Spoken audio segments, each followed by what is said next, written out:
Hello students, polytechnic academy online classes में आप लोग का स्वागत है। मैं श्याम सर आज आप लोग को पढ़ाने जा रहा हूँ माइक्रोवेव में दूसरा टॉपिक, और वो है वेव गाइड। यहाँ पर देखिए, वेव गाइड को सबसे पहले हम लोग देखते हैं कंपैरेटिव व्यू से। तो सबसे पहले पैरेलल वायर लाइन, ठीक है ना, अप टू फ्यू मेगाहर्ट्ज़ तक इस्तेमाल होगा। इसके बाद क्या बताए थे आप लोग को, कोएक्सियल केबल होगा, coaxial cable up to few gigahertz तक होगा। और इसी के बाद ये कंपोनेंट आता है वेव गाइड, ठीक है, वेव गाइड हो गया। ये हम लोग का जो टॉपिक चल रहा है ये माइक्रोवेव कंपोनेंट्स के बारे में चल रहा है। ये जो चैप्टर अभी हम पढ़ा रहे हैं ये माइक्रोवेव कंपोनेंट्स है और माइक्रोवेव एंटेनास के बारे में पढ़ना है। तो माइक्रोवेव कंपोनेंट्स का जो मेन कंपोनेंट है वो है आपका वेव गाइड, ठीक है। अब यहाँ पर देखते हैं कि वेव गाइड यहाँ पर क्या होगा, इसके क्या क्या फ़ायदे हैं। लो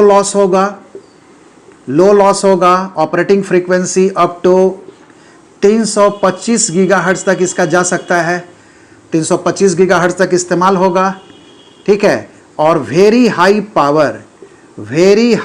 पावर को ये कैरी कर सकता है। ये तीन इसका प्रॉपर्टी है जिसके कारण हम लोग वेव गाइड को जानते हैं। वेव गाइड का काम है very high frequency, very high power को कैरी करना, ठीक है, लो लॉस के साथ। यही इसका प्रॉपर्टी है। ये सब प्रॉपर्टी यहाँ पर आपका डिफर करता है। इनका ऑपरेटिंग फ्रीक्वेंसी भी कम है, इनमें लॉस भी ज़्यादा होता है, ठीक है। और इसको हम लोग लो पावर के लिए इस्तेमाल करते हैं, पैरेलल वायर लाइन और कोएक्सियल केबल को। तो ये क्या है, माइक्रोवेव पावर के लिए एक माइक्रोवेव पावर को ट्रांसमिट करने का एक मीडिया है, एक वेव गाइड है। अब वेव गाइड जो नाम पड़ा है इसलिए कि जो वेव को गाइड करेगा, गाइड करने का मतलब क्या है कि जो उसको रास्ता दिखाएगा। तो वेव को गाइड करने का क्या मतलब हुआ, यहां पर देखिएगा कि जब हम लोग फ्री स्पेस ट्रांसमिशन करते हैं, वायरलेस ट्रांसमिशन ऐसा कहिए कि जब हम लोग वायरलेस ट्रांसमिशन करते हैं तो वेव चारों तरफ निकलते हैं, ठीक है। ये इस तरह से निकलेंगे, जैसे अगर मान लीजिए कि अगर आप कैंडल जलाते हैं तो रोशनी जो निकलता है वो किस में निकलता है, 2 डायमेंशनल में तो निकलता नहीं है, वो तो वॉल्यूम में निकलता है। तो वॉल्यूम में निकलता है, किसी भी एक फिक्स रेडियस पे अगर हम लोग उसके सारे लाइन पॉइंट्स को अगर ज्वाइन करें तो आपको याद होगा कि वो स्फेयर बनेगा, ठीक है। तो फ्री स्पेस में या तो फिर हम लोग जो वायरलेस ट्रांसमिशन करते हैं इनको हम लोग स्फेरिकल वेव्स बोलते हैं। ये कैसे वेव्स होंगे, स्फेरिकल वेव्स होते हैं जो ट्रांसवर्स इलेक्ट्रोमैग्नेटिक नेचर के होते हैं, जो पिछले क्लास में हमने आप लोगों को बताया था। तो इनका स्फेरिकल वेव फ्रंट होता है। जैसे तालाब में जब एक पत्थर फेंकते हैं तो देखते होंगे कि सर्कुलर एरिया में उसका वेव्स जो है चारों तरफ बनता है। उसी तरह से जब हम लोग इलेक्ट्रोमैग्नेटिक एनर्जी को इन्वायरमेंट में प्रोपागेट करते हैं तो स्फेरिकल वेव्स बनते हैं, जो कि इन्वर्स स्क्वायर लॉ को फॉलो करते हैं। इन्वर्स स्क्वायर लॉ का मतलब ये हो गया कि किसी यहाँ से अगर ट्रांसमिट हो रहा है पीटी पावर, और किसी भी जगह पे अगर हम पावर डेंसिटी देखेंगे, ठीक है ना, तो पावर डेंसिटी आप सिंपली हो जाएगा PT बटा 4πr², जहाँ पर r क्या होगा, इसका रेडियस हो गया, इस स्फीयर का रेडियस हो गया, और रेडियस का मतलब कि डिस्टेंस हो गया। तो ट्रांसमिटिंग एंटेना से जो आपका डिस्टेंस होगा, r मीटर पर अगर आप हैं तो यहाँ पर जो डिस्टेंस होगा, जो एक्चुअली में स्फीयर का रेडियस है, तो यहाँ पर जो आपका पावर डेंसिटी होगा, पावर डेंसिटी होता है power per unit square area. और आप लोग जानते हैं कि इस स्फीयर का सरफेस एरिया 4πr² होता है। इसी को हम लोग कहते हैं इन्वर्स स्क्वायर लॉ। ये क्या बताता है कि पावर डेंसिटी जो है इन्वर्सली वेरी करता है डिस्टेंस के स्क्वायर के, ठीक है ना। अगर हम इसमें PT अगर कांस्टेंट कर दें, 4π कांस्टेंट कर दें, तो ये PD प्रोपोर्शनल टू 1/r² हो जाएगा। इसका मतलब है कि पावर डेंसिटी जो होता है वो डिस्टेंस के स्क्वायर के इन्वर्सली प्रोपोर्शनल होता है। ये स्फेरिकल वेव का नेचर है, ये वायरलेस ट्रांसमिशन का नेचर है। यहाँ हम लोग को ये चीज़ नहीं पढ़ना है, ऐसा कुछ भी वेव गाइड में नहीं होता है, ठीक है। वेव गाइड क्या करता है, देखिए वेव गाइड यहाँ पर क्या करेगा कि वेव गाइड में हम लोग इसी को यहाँ पर कहिए कि मल्टी ओमनी डायरेक्शनल ट्रांसफर, ये प्रोपगेशन होता है।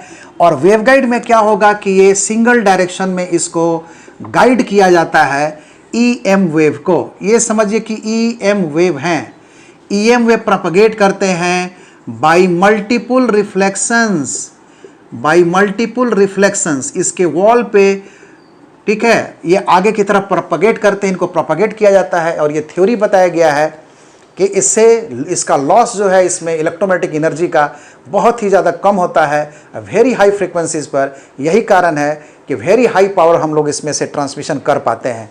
तो यहाँ पर क्या होगा, यहाँ पर क्या होगा, ये देखिए एक मेटालिक ट्यूब है और कुछ नहीं है, ये मेटालिक ट्यूब है। इसमें क्या होगा कि इलेक्ट्रोमैग्नेटिक वेव जो इलेक्ट्रोमैग्नेटिक फील्ड यहाँ डेवलप किया जाएगा। जैसे एंटेना का काम क्या है, एंटेना का काम है इलेक्ट्रिकल सिग्नल को इलेक्ट्रोमैग्नेटिक एनर्जी में कन्वर्ट करना, इलेक्ट्रोमैग्नेटिक वेव में कन्वर्ट करना। तो यहाँ से नीचे से क्या करेंगे कि ये केबल यहाँ से निकालेंगे और केबल में एक यहाँ पिन लगा देते हैं। और पिन क्या करेगा, इसका इंटरनल क्रॉस सेक्शन हम बता रहे हैं।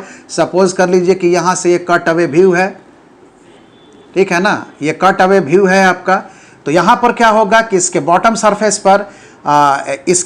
सरफेस पर एक कोएक्सियल केबल लगा के और इस तरह से एक यहाँ से वायर निकाल देंगे और यहाँ से जो है EM वेव जो है इसमें पैदा करेगा। और EM वेव पैदा करेगा, यही EM वेव को ये गाइड क्या करता है कि आगे तरफ लेके कैरी करता है, इसीलिए इसका नाम क्या हुआ, वेव गाइड। ये इलेक्ट्रोमैग्नेटिक वेव को गाइड करता है। जो वायरलेस ट्रांसमिशन होता है वो अनगाइडेड ट्रांसमिशन है और ये क्या है, गाइडेड ट्रांसमिशन है। एक और तरह का वेव गाइड अगर कहा जाए तो वो होता है ऑप्टिकल फाइबर। ऑप्टिकल फाइबर भी एक तरह का वेव गाइड है, लेकिन डिफरेंस यही है कि यहाँ पर सिग्नल आपका इलेक्ट्रोमैग्नेटिक वेव के फॉर्म में प्रोपगेट करता है और ऑप्टिकल फाइबर में वो लाइट के फॉर्म में करता है, इसको याद रखिएगा। लेकिन वैसा कोई भी मीडियम, हर ट्रांसमिशन लाइन अपने आप में एक वेव गाइड है, खाली नाम हम लोग अलग अलग लेते हैं। क्योंकि ये बताइए कि पैरेलल वायर लाइन क्या करेगा, लाइन पे ही आपका सिग्नल ट्रेवल करेगा, जैसे जैसे वायर जाएगा उसी पर ट्रेवल करेगा। कोएक्सियल केबल पर भी क्या है, आपका कोएक्सियल केबल के साथ साथ ट्रेवल करेगा। तो सब एक तरह का गाइडेड मीडियम है, ठीक है। लेकिन ये वेव गाइड को इसलिए रखा गया है क्योंकि कोएक्सियल केबल में, याद रखिएगा कि कोएक्सियल केबल में और पैरेलल वायर लाइन में करंट्स होता है ना, उसमें कंडक्टर होता है, उसमें करंट होता है। और करंट, जब किसी कंडक्टर पे बहुत ही हाई फ्रीक्वेंसी करंट होता है तो आप उसके वेव नेचर को इग्नोर नहीं कर सकते हैं। तो याद रखिएगा कि जब किसी भी ट्रांसमिशन लाइन पे जहां करंट ट्रांसफर करते हैं, जैसे coaxial cable, parallel wire line हो गया, तो जब हाई फ्रीक्वेंसी करंट होगा तो आपका उसका जो इलेक्ट्रोमैग्नेटिक फील्ड उसके चारों तरफ बनेगा, आपको उसको भी साथ लेके चलना पड़ेगा। और यही कारण है कि वहां पर हम लोग उनका फील्ड स्टडी करते हैं। यहां पर क्या है कि करंट होता ही नहीं है, यहां पर ये हॉलो पाइप होता है। तो हॉलो पाइप में क्या होगा, ये स्ट्रक्चर आप लोग देख रहे हैं, देखिए यहाँ पर हॉलो पाइप में क्या होगा कि इसमें इलेक्ट्रोमैग्नेटिक वेव को इसमें ट्रांसमिट किया जाएगा एक तरह से, और ये चारों तरफ ना जाके इसके वॉल्यूम में ही आगे की तरफ बढ़ेगा। और हो सकता है कि यहाँ जिस डिवाइस एक सोर्स से लेके और लोड तक हम लोग इसको प्रोपगेट करते हैं, ठीक है। तो सबसे बड़ा डिमेरिट तो इसका यही है, सबसे बड़ा मेरिट तो यही है कि इसको बनाना आसान है। कोएक्सियल केबल में बताए थे कि आउटर प्लास्टिक होता है, फिर नीचे में फिर आपका आउटर कंडक्टर होता है, फिर आपका डाइइलेक्ट्रिक होता है, फिर सेंटर कंडक्टर होता है। ये सब को बनाने में ज़्यादा कॉम्प्लेक्सिटी आता है। लेकिन यहाँ पर याद रखिएगा कि ये वेव गाइड है, इसके बहुत तरह के क्रॉस सेक्शन होते हैं। तो सबसे पहले वेव गाइड्स के टाइप्स देख लीजिए आप लोग। तो wave guide is nothing but ये क्या, ये हॉलो, क्या है, ये हॉलो मेटेलिक पाइप होता है, मेटेलिक पाइप, ठीक है ना। ये इसमें लिखेंगे वेव इज माइक्रोवेव सिग्नल, ऐसा कहेंगे, microwave signal is not propagated through the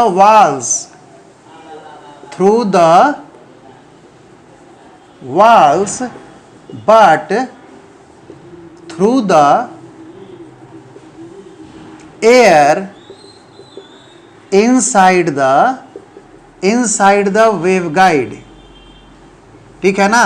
as EM wave कहेंगे, एज ए EM वेव ये प्रोपगेट करता है। ये क्या होगा, ये हॉलो मेटेलिक पाइप है, हॉलो मेटेलिक पाइप है माने खोखला हो गया, ये मेटल का बनता है। अब याद रखिएगा कि मेटल तो कंडक्टर होता है, लेकिन यहाँ पर याद रखेंगे कि माइक्रोवेव सिग्नल जो है वो वाल के थ्रू, पाइप का जो चारों तरफ का सरफेस होगा भीतर से उसको वॉल कहेंगे, उस वॉल के थ्रू प्रोपेगेट नहीं करता है but through the air inside the wave guide as EM wave. इसका मतलब है कि इसके भीतर को जो डाइलेक्ट्रिक होता है वो एयर होता है। आप लोग को बताए थे कि कोएक्सियल केबल में जो कंडक्टर के चारों तरफ था वो प्लास्टिक होता है, सॉलिड डाइलेक्ट्रिक होता है, और सॉलिड डाइलेक्ट्रिक के कारण भी वहाँ पर लॉस ज़्यादा होता है। यहाँ पर चूंकि एयर डाइलेक्ट्रिक है तो यहाँ पर लॉस कम होता है। ठीक है, अब यहाँ पर देखिए इसमें देखते हैं टाइप्स इसका क्या होगा। तो इनके क्रॉस सेक्शन के आधार पे अलग अलग तरह के वेवगाइड बनाए गए हैं। इसमें देखिए सबसे पहला है यहाँ पर, ये आप कहिएगा रेक्टेंगुलर क्रॉस सेक्शन है तो इसको कहेंगे रेक्टेंगुलर वेवगाइड। ठीक है ना, रेक्टेंगुलर वेवगाइड। इसका लेंथ जो है डिपेंड करता है डिस्टेंस ऑफ ट्रांसमिशन पे, कि हमारा डिस्टेंस ऑफ ट्रांसमिशन कितना होगा, ये पाइप उतना ही लंबा होगा। जैसे आप लोग सिंपली घर में पानी का पाइप देखते हैं, वो प्लास्टिक का हो चाहे मेटल का हो, मेटल का पाइप होगा। घर वाला जो पाइप होता है वो कैसा होता है, सर्कुलर क्रॉस सेक्शन का। ठीक है, यहाँ पर यही कि क्रॉस सेक्शन अलग अलग है। देखिए सर्कुलर क्रॉस सेक्शन का होगा, इसको कहते हैं सर्कुलर वेवगाइड। ठीक है, ये हो गया सर्कुलर वेवगाइड हो गया। और इसको ये जो स्ट्रक्चर है, ये स्पेशल स्ट्रक्चर है, सबसे पॉपुलर आप लोग का यही है, यही सबसे कॉमन है। हम लोग दो तरह का वेवगाइड ज़्यादातर इस्तेमाल करते हैं, एक है आपका रेक्टेंगुलर वेवगाइड और एक है आपका सर्कुलर वेवगाइड। लेकिन कुछ और भी तरह के आप तो जानते ही हैं, इंसानी दिमाग, इंजीनियर तो है ही, तो इंजीनियर्स अपना कुछ दिमाग लगाते रहते हैं और भी कुछ तरह के बनाएं। इनको रिज्ड कहते हैं। क्या बोलेंगे इनको रिज्ड वेवगाइड कहते हैं। रिज्ड वेवगाइड इनको हम लोग कहते हैं। रिज्ड वेवगाइड का मतलब ये देखिए 3 डायमेंशनल फिगर हमने बनाया है। यहाँ पर हम इसका थोड़ा सा देखिएगा, ये क्रॉस सेक्शन, इसका ये क्रॉस सेक्शन देख रहे हैं आप लोग, यही है ना। तो ये जो क्रॉस सेक्शन आप देख रहे हैं, जब किसी सीधे फ्लैट सरफेस में जब इस तरह का कोई गैप क्रिएट होगा दबा हुआ भीतर के तरफ, इसको रिज कहते हैं। तो ये जो भीतर में चला गया इसको रिज स्ट्रक्चर कहते हैं, और इसी के नाम पे इसका रिज्ड वेवगाइड है। इसको कहिएगा आप लोग सिंगल रिज्ड। क्या बोलिएगा, सिंगल रिज्ड वेवगाइड कहिएगा। ये सिंगल रिज्ड है क्योंकि एक ही सरफेस के भीतर ये है ना, ये गैप इसका क्रिएट किया गया है। और यहाँ पर देखिए, यहाँ पर ये दोनों तरफ किया गया है। तो इसका क्रॉस सेक्शन हम यहाँ पर आप लोगों को दिखा रहे हैं। ये स्पेशल तरह के वेवगाइड हैं। ठीक है, इनमें लॉसेस थोड़ा ज़्यादा होगा, लेकिन उस खास एप्लीकेशन में कभी कभी यूज़ करते हैं हम लोग। देखिए ये इसका है, इसको आप लोग कहिएगा डबल रिज्ड। क्या होगा, ये डबल रिज्ड वेवगाइड कहिएगा, क्योंकि इसमें इधर से भी गैप क्रिएट किया गया, इधर से भी गैप क्रिएट किया गया है। तो ये रिज्ड हो गया। और इसको जो है हम लोग कहते हैं फ्लेक्सिबल वेवगाइड। फ्लेक्सिबल का मतलब है कि ये चपटा होता है। ठीक है, फ्लेक्सिबल का मतलब हो गया कि सबसे पहले देखिए, ये इसका जो इलिप्टिकल क्रॉस सेक्शन होगा, इसका क्रॉस सेक्शन इलिप्टिकल होगा। और ये चूंकि चपटा होता है तो इसको हम थोड़ा मोड़ सकते हैं। जैसे अगर हमको कहीं पर इसको बेंड करना है, वेवगाइड को इस तरह से अगर बेंड करना है, ठीक है, तो ये देखिए इलिप्टिकल क्रॉस सेक्शन में हम लोग इसको बेंड कर सकते हैं। ठीक है ना।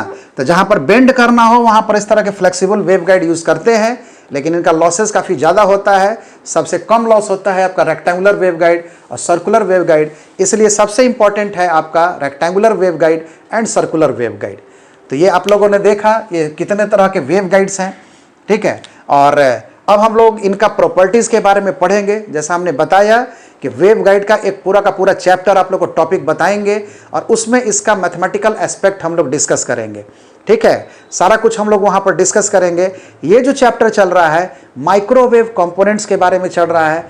माइक्रोवेव कंपोनेंट्स में आप लोग ध्यान दीजिए कि घर में जब आपका पानी का कनेक्शन होता है तो या बिजली का कनेक्शन अगर हम लोग करते हैं तो पाइप बिछाते हैं, और पाइप बिछाते तो या बोलिए कि कहीं कहीं पर ज्वाइंट होता है ना।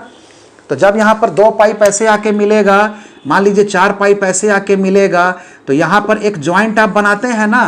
तो ये ज्वाइंट भी क्या हो गया, माइक्रोवेव में यही चीज़ है। वेवगाइड में यही चीज़ है कि इसके कंपोनेंट्स होते हैं माइक्रोवेव कंपोनेंट्स में। तो इसके बहुत सारे कंपोनेंट्स के बारे में पढ़ना है, तो ये टॉपिक अभी चलेगा।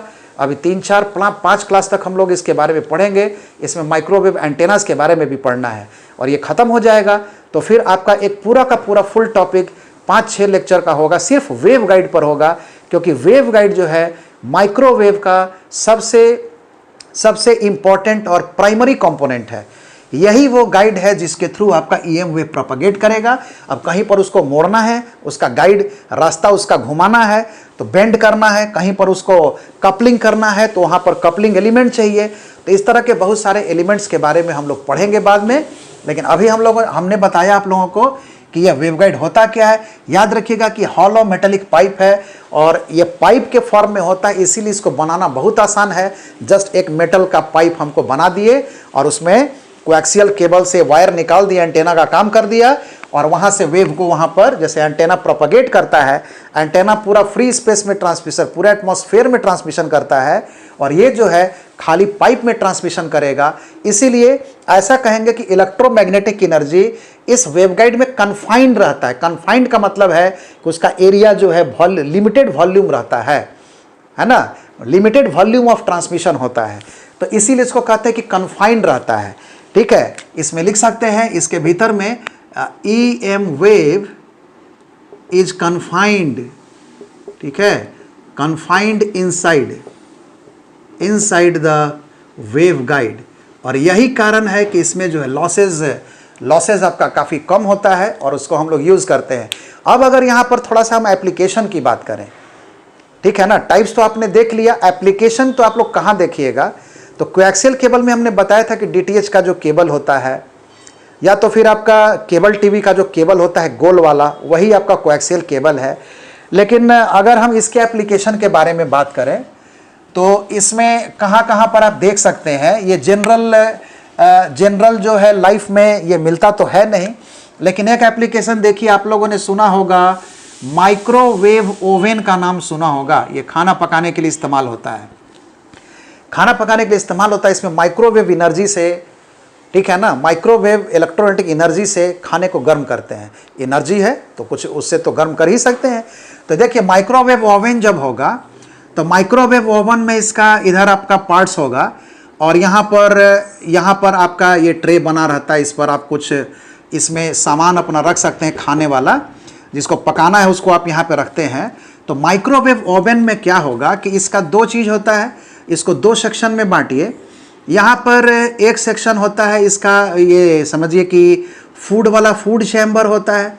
फूड चैम्बर में आप अपना खाना रखते हैं, ठीक है, फूड चैम्बर होगा। और इसके बाद इसका ये जिसका सर्किट होगा, इलेक्ट्रॉनिक सर्किट होगा। यहाँ पर जो माइक्रोवेव पैदा करता है उसका नाम है मैग्नेट्रॉन। क्या नाम है? मैग्नेट्रॉन नाम है। माइक्रोवेव मशीन के भीतर जो माइक्रोवेव एनर्जी पैदा करता है मैग्नेट्रॉन एक माइक्रोवेव ऑसिलेटर है, ठीक है, माइक्रोवेव ऑसिलेटर है। अब इस ऑसिलेटर से फूड चैम्बर तक जो आपका खाना जाएगा, ये इलेक्ट्रोमैग्नेटिक एनर्जी जाएगा। यहाँ पर देखिए इस तरह का होल बना होगा, तो यहाँ से जो आपका एनर्जी जाएगा वो किसके थ्रू जाएगा? ये जाएगा आपका वेव गाइड से। यहाँ हमने बेंड करके दिखाया है लेकिन ये स्ट्रेट रहेगा। यहाँ से स्ट्रेट लाइन से सपोज कर लीजिए कि यहाँ से ये जाएगा, ठीक है, यहाँ से ये जाएगा, ये चैम्बर में खुला रहेगा और यहाँ से इसको इलेक्ट्रोमैग्नेटिक एनर्जी देगा। इसी से आपका खाना जो है पकता है। ये मैग्नेट्रॉन ये माइक्रोवेव ऑसिलेटर का काम करता है और ये मैग्नेट्रॉन से लेके फूड चैम्बर तक एनर्जी को पहुंचाने का जो काम करेगा वो कौन करेगा बीच में? यही आपका जो है क्या है? वेव गाइड होता है, ठीक है। दूसरा एक इसका एग्जाम्पल देखिए, कहीं पर भी आप देखिएगा हाई पावर में आपको यूज करना है, यही कारण। अब जनरल आपको मिलेगा ये कहाँ पे? तो देखिए एक रडार में मिलेगा, टीवी ट्रांसमीटर्स में मिलेगा, टीवी ट्रांसमीटर में, या तो फिर मिलेगा रिसीवर में, है ना, टीवी रिसीवर में भी मिल सकता है।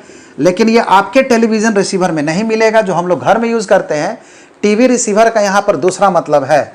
तो ठीक है, हम बताते हैं। रडार में देखिए क्या होगा, यहाँ पर एंटेना होता है और एंटेना आपका देखिए यहाँ से ट्रांसमीटर से जुड़ा रहता है और यहाँ से फिर ये रिसीवर से भी जुड़ा रहता है, ठीक है। रिसीवर में इधर से आएगा, इधर से जाएगा, तो ट्रांसमीटर से यहाँ पर पहुँचाने के लिए वेव गाइड का इस्तेमाल होगा, ट्रांसमीटर से सिग्नल को यहाँ से ट्रांसमिट करने के लिए हम लोग जो है यहाँ वेव गाइड का इस्तेमाल कर सकते हैं, और यहाँ से वेव को रिसीवर में पहुँचाने के लिए भी वेव गाइड का इस्तेमाल कर सकते हैं।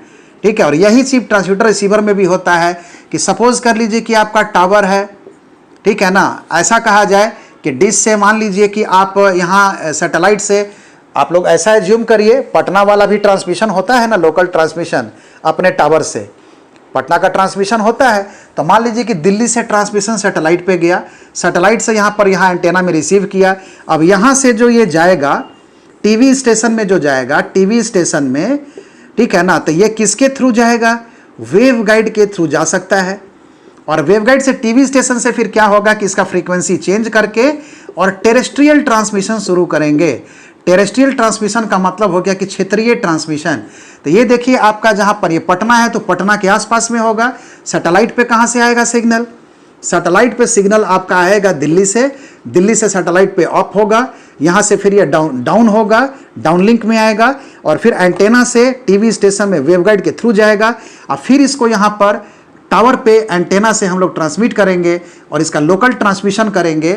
ठीक है, तो यहाँ पर देख रहे हैं कि वेवगाइड का इस्तेमाल होता है। यही कारण है कि हम लोग जनरल लाइफ में, डे टू डे लाइफ में वेवगाइड्स का इस्तेमाल ना के बराबर देखते हैं। अगर कोई इंस्ट्रूमेंट है तो किसी के यहाँ अगर खराब माइक्रोवेव ओवन होगा या माइक्रोवेव ओवन कभी खुलेगा, तब ध्यान दीजिएगा कि उसमें जो ऑसिलेटर सेक्शन से जो फूड चैम्बर में इलेक्ट्रोमैग्नेटिक एनर्जी को ट्रांसफ़र करते हैं वो वेवगाइड के थ्रू करते हैं।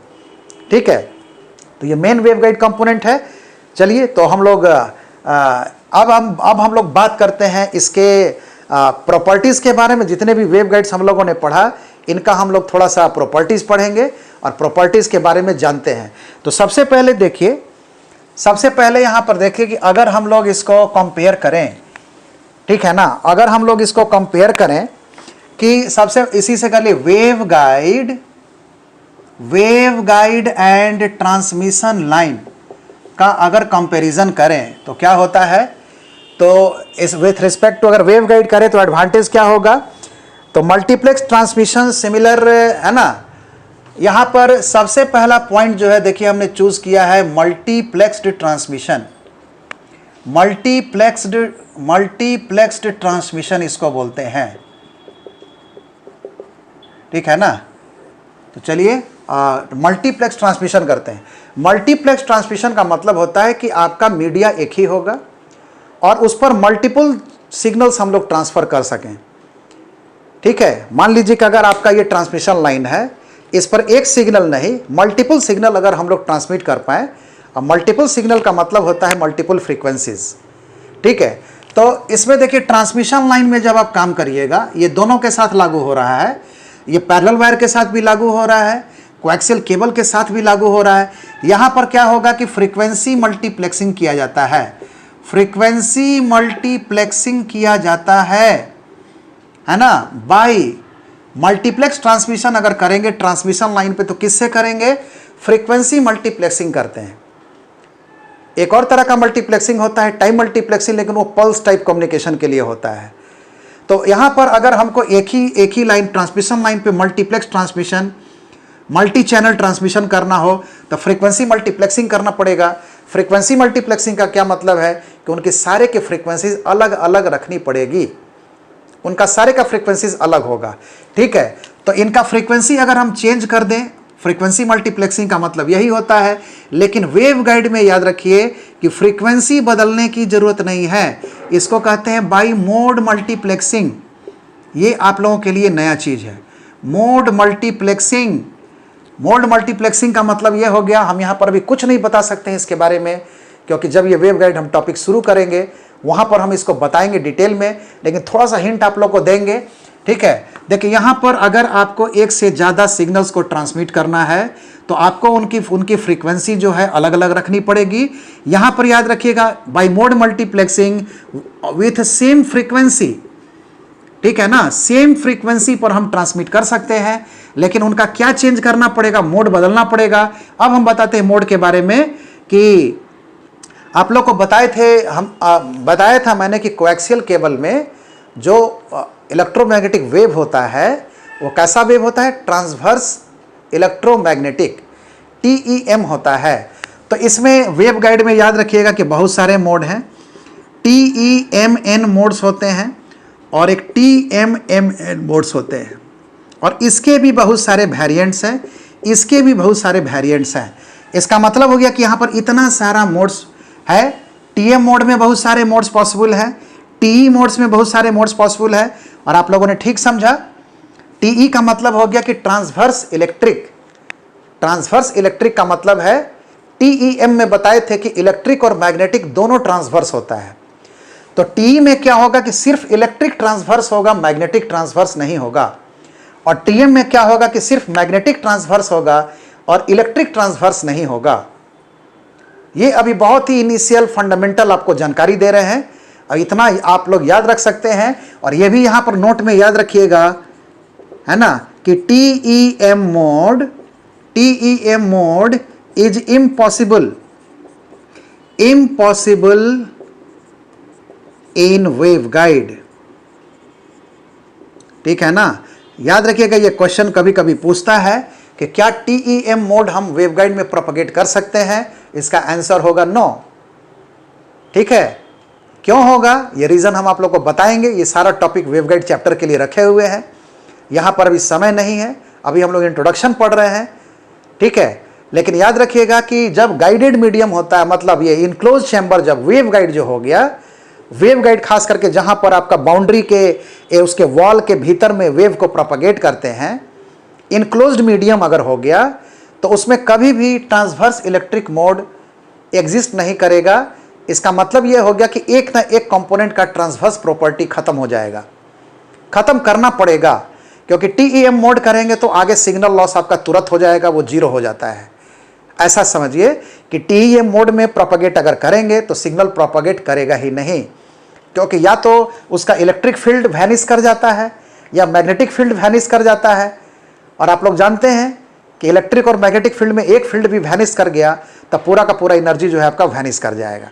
वही कारण है, इसीलिए हम लोग यहाँ पर इसमें जो प्रोपगेट होता है इसका सारा डिटेल्स आप लोग को बताएंगे। ये मामला क्या है सब समझाएंगे आप लोगों को। ये भी बताएंगे कि ये मोड क्यों नहीं पॉसिबल है, और फिर ये भी बताएंगे कि जो पॉसिबल मोड्स हैं वो ट्रांसवर्स इलेक्ट्रिक मोड हैं, ट्रांसवर्स मैग्नेटिक मोड हैं, और इनके भी अलग अलग मोड्स होते हैं। देखिए MN का वैल्यू है, यहाँ भी MN का वैल्यू है, MN के वैल्यू पर अलग अलग तरह के मोड्स होते हैं। तो यहाँ पर क्या है कि फ्रीक्वेंसी आपको बदलने की जरूरत नहीं है। क्वेश्चन है कि क्या हमको वेव गाइड में मल्टीपल चैनल ट्रांसमिशन के लिए फ्रीक्वेंसी चेंज करने की जरूरत होगी, तो आप लोग कहिएगा कि नहीं। आपको क्या उसमें करना पड़ेगा, तो आप डिफरेंट मोड में उसको प्रोपगेट कर सकते हैं। डिफरेंट मोड का मतलब है कि एक सिग्नल को आप TE मोड में करिए, एक सिग्नल को आप TM मोड में करिए। TE मोड के भी डिफरेंट मोड्स हैं, आप उसमें करिए तो आपका सिग्नल जो है वो ट्रांसमिट हो जाएगा एक साथ मल्टीपल सिग्नल्स। ये आपका पहला आपने पढ़ा इनके बीच में डिफरेंस। ये एक्चुअली ट्रांसमिशन लाइन और वेव गाइड के बीच में हम लोग डिफरेंस पढ़ रहे हैं। अब दूसरा पॉइंट देखिए, यहां पर हम बताते हैं। दूसरा पॉइंट यहां पर हमने रखा है ना। दूसरा है कि इनके कंपोनेंट जो होते हैं, ठीक है, सिमिलर कंपोनेंट्स होंगे। अगर सिमिलर कंपोनेंट्स होते हैं, आगे ये पढ़िएगा, बहुत सारा कंपोनेंट्स होता है इसका। तो वेवगाइड और ट्रांसमिशन लाइन के बहुत सारे कंपोनेंट्स सिमिलर होते हैं। उनको हम लोग मतलब कि एक ही कंपोनेंट को दोनों में हम लोग इस्तेमाल कर सकते हैं। तो इनके जो जॉइंट, जैसे जॉइंट कंपोनेंट्स हो गया, इनको जोड़ने वाले कंपोनेंट्स हो गए, उनका स्ट्रक्चर जो है उसमें काफ़ी सिमिलरिटी होता है। तो ये हम लोग सिमिलरिटी पढ़ रहे हैं। तीसरा आपका टॉपिक है, तीसरा टॉपिक है आप लोग को बता दें कि ट्रांसमिशन लाइन और ट्रांसमिशन लाइन जो पैरेलल वायर कोएक्सियल लाइन, इनकी जो मैथमेटिक्स होती है वो काफ़ी लेंदी और कॉम्प्लेक्स होती है। ठीक है, नेटवर्क एंड लाइंस, जो लाइंस के बारे में आप पढ़ते हैं, तो ट्रांसमिशन लाइंस का जो मैथमेटिकल ये जो एनालिसिस होता है वो काफ़ी कॉम्प्लेक्स होता है। तो उसके लिए हम बता दें कि एक चार्ट यूज़ होता है, स्मिथ चार्ट। क्या यूज़ होगा? स्मिथ चार्ट इस्तेमाल होता है। स्मिथ चार्ट है क्या? जैसे आप लोग को याद होगा कि लॉग टेबल इस्तेमाल करते हैं। तो लॉग टेबल क्या है? लॉग टेबल एक रेडीमेड सॉल्यूशन है जो बना दिया गया है, और अगर किसी को भी लॉग वैल्यू चाहिए तो वो उस लॉग टेबल से ले सकता है, डायरेक्ट जाके ले सकता है, उसको सॉल्व करने की ज़रूरत नहीं है। उसी तरह से याद रखिएगा कि ट्रांसमिशन लाइंस के जो मैथमेटिकल पैरामीटर्स होते हैं, ठीक है, जैसे आपको बताए थे कैरेक्टरिस्टिक इंपोर्टेंस होता है, प्रोपगेशन कांस्टेंट होता है। तो अगर पैरामीटर्स अटेन्यूएशन कांस्टेंट होता है, फेज शिफ्ट कांस्टेंट होता है, तो ये पैरामीटर्स को अगर आपको निकालना है तो आप मैथमेटिक्स के बजाय एक रेडीमेड चार्ट का इस्तेमाल कर सकते हैं। उसी का नाम है स्मिथ चार्ट, जिसको मिस्टर स्मिथ ने डेवलप किया था। तो Smith chart is nothing but है ना अ मेथड टू है ना get the solution of transmission line mathematical problems. तो ट्रांसमिशन लाइन के मैथमेटिकल प्रॉब्लम्स जो हैं उनका सॉल्यूशन के लिए स्मिथ चार्ट हम लोग इस्तेमाल करते हैं। और also used in waveguide, also used in waveguide, इसको हम लोग वेवगाइड में भी इस्तेमाल कर सकते हैं। ठीक है ना, ट्रांसमिशन लाइन में तो इस्तेमाल होता ही है, स्मिथ चार्ट का इस्तेमाल हम लोग वेवगाइड में भी कर सकते हैं। तो ये इसका ट्रांसमिशन लाइन के साथ सिमिलरिटी हो गया। अब हम आगे बताते हैं इनका डिफरेंसेस क्या है, एडवांटेज क्या है वेवगाइड का। जितने भी वेवगाइड है ट्रांसमिशन लाइन के एस्पेक्ट में, advantages with respect to transmission line. ठीक है ना, पहले याद रखिएगा simpler to manufacture, simpler to manufacture. इनको हम लोग सिंपल वे में बना सकते हैं, क्योंकि आप जानते हैं कि पाइप बनाने में करना तो कुछ नहीं है, शीट को खाली हमको जोड़ देना है, इसीलिए। और कोएक्सियल केबल में आप लोग जानते हैं पहले आउटर होता है कवर, ठीक है, और फिर आपका ये सेंटर वाला होगा, फिर इसमें होगा, फिर एक वायर इसमें से निकलेगा, इस पर फिर आपका ये जैकेट होगा, ठीक है, और उसके बाद ये पूरा का पूरा जो है स्ट्रक्चर आपका केबल में कन्वर्ट होता है। और ये हमने खाली बेसिक बताई, इसमें और भी लेयर्स होते हैं, तो ये काफ़ी कॉम्प्लेक्स स्ट्रक्चर होता है लॉस को कम से कम रखने के लिए।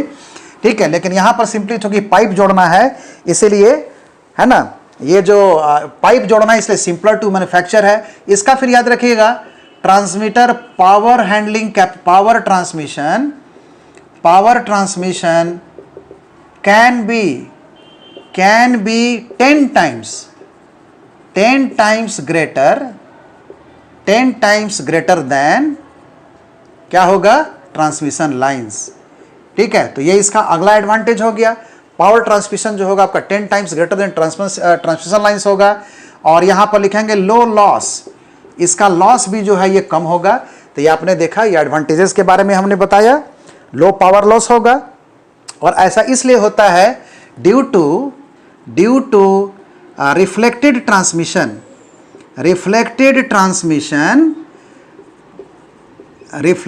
ट्रांसमिशन और through walls of the guide, through walls होता है एंड नॉट, ठीक है ना, through walls of the wave guide हम लोग कहेंगे इसको। ये रिफ्लेक्शन से होता है, इसीलिए इसमें लॉस बहुत कम होता है। और ये इसका बहुत ही बड़ा एडवांटेज है ट्रांसमिशन लाइन की तुलना में। तो चलिए हम लोग यहाँ पर थोड़ा सा एक अर्धविराम लेते हैं, ठीक है, और उसके बाद अभी लौटते हैं, तो फिर हम आगे बताते हैं। और बाकी सारे वेवगाइड में सारे का प्रॉपर्टी पढ़ लीजिए, ठीक है। और इसी तरह के क्वेश्चंस आप लोग को ज़्यादा एग्जाम्स में आते भी हैं, जेई एग्जाम्स में भी आते हैं। और इन गाइड्स के मेन रेक्टेंगुलर सर्कुलर को थोड़ा सा देख लेना पड़ेगा, और रिज्ड वाले का भी थोड़ा प्रॉपर्टी, और फ्लेक्सिबल वाले का तो हमने बता ही दिया, बेंड पर्पज़ में इस्तेमाल होता है। तो एक लेते हैं छोटा सा ब्रेक हम लोग।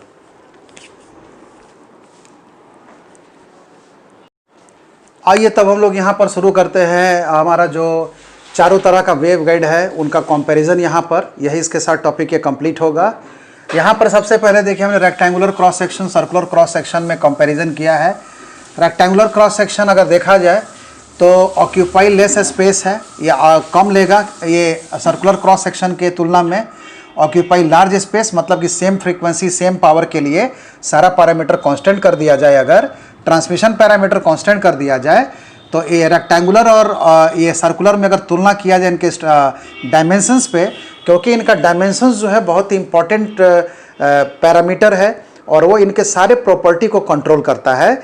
डायमेंशन का मतलब ये हो गया कि वेव गाइड के क्रॉस सेक्शन का चौड़ाई और उसका ऊंचाई, ठीक है। तो यहाँ पर ये लेस स्पेस लेता है, ये लार्ज स्पेस लेगा।